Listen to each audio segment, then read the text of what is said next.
Botello up against it here. He's not their normal starter for Cornell. Vince Cornell is their guy. Did not weigh in today. But I've been impressed with Composto all season long as a sophomore. And always staying in that top 20 range. Currently number 16.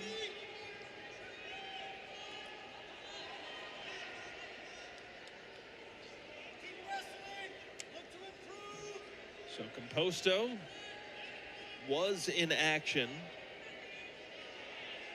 Defeated Michael Jaffe 19-12 in a high-scoring affair.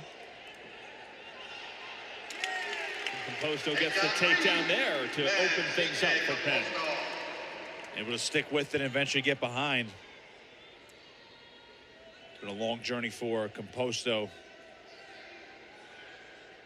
Again, entered this program back in 2021 where there were no Ivy League competitions.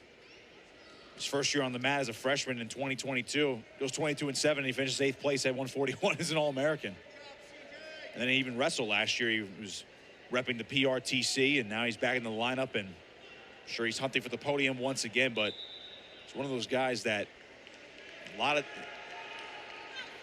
have that rare opportunity to develop within an Ivy League program. Most of these guys are in and out in 4 or 5 years. He's already been around 4 years and still has 2 more years of eligibility, so you got to wonder what his future holds as well, especially if he keeps up at this pace. Meanwhile, Mark Botello, his opponent, defeated Chris Martino 4-2 in Cornell's big win over Princeton. Composto working from the top here.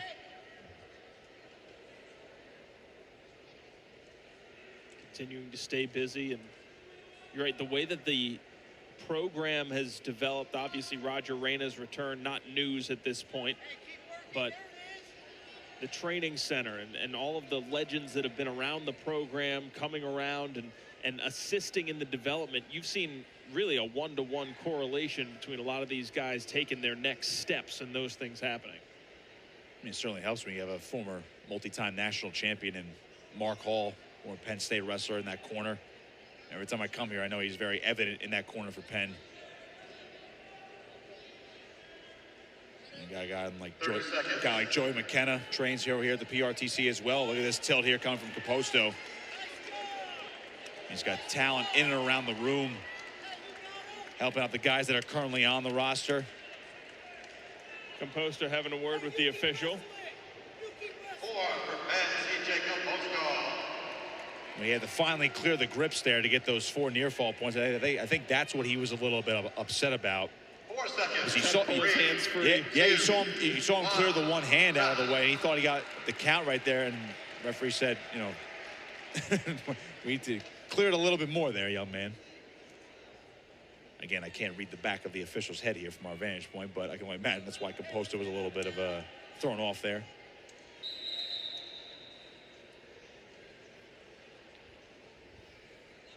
Caution called against Cornell. Botello just 2-5 as a freshman, first campaign with Cornell. It's like Composto went early that time now. We'll get this second period started at some point. There you go, right on cue.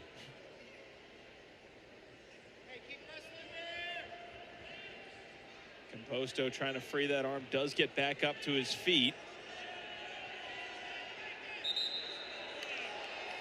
And Composto and Penn's bench saying I was kind of ridden out there a little bit. And they do assess the stall call to Botello. That's one thing Cornell's going to do, even if they are up against it, they're going to make you work. Try to get up and escape.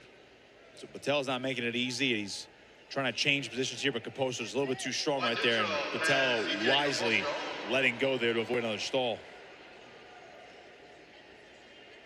So now back to neutral. Composto can go back to the attack. Leading 8-0 with a big ride time advantage as well.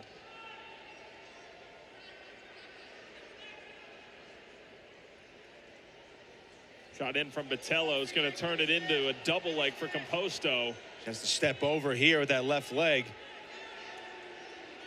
Got to start turning, get the hips down here. And there it is, the takedown for Composto. CJ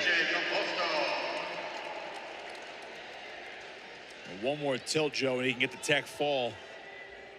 Very similar to how Luis Fernandez did it for Cornell at heavyweight. You're in the same situation. You've already hit a tilt once. Stall warning. One more for CJ Composto. Actually, a stall call, so Composto now at the 12. Yeah, that was the second one for Botello.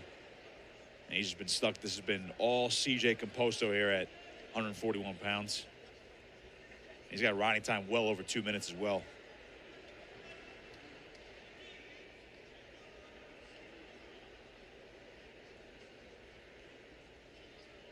Nine seconds left in this period. Composto in the driver's seat against Botello. 4 seconds.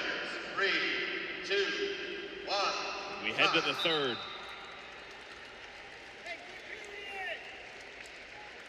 Well, if anything, Penn at least wants to get another win on the board before we get an intriguing matchup at 149. With this neutral start here, one more takedown for Composto is going to end this one. Get 5 more for Penn. Good re-attack here from Composto, but Botello, good defense twice. He's got 145 to fend off Composto. Goes for a shot of his own. Composto gets the leg. Is he going to get to the back for 3? He is, and there's the tech fall for CJ Composto. Nicely done by Composto. Constantly on the attack, couple takedowns, got the turn as well, took care of business. Quick day at the office for that young man, and Penn does get one back with one bout to go. So Jude Swisher is going to be the wrestler for Penn at 149. He'll be squaring off against number 23, Ethan Fernandez of Cornell.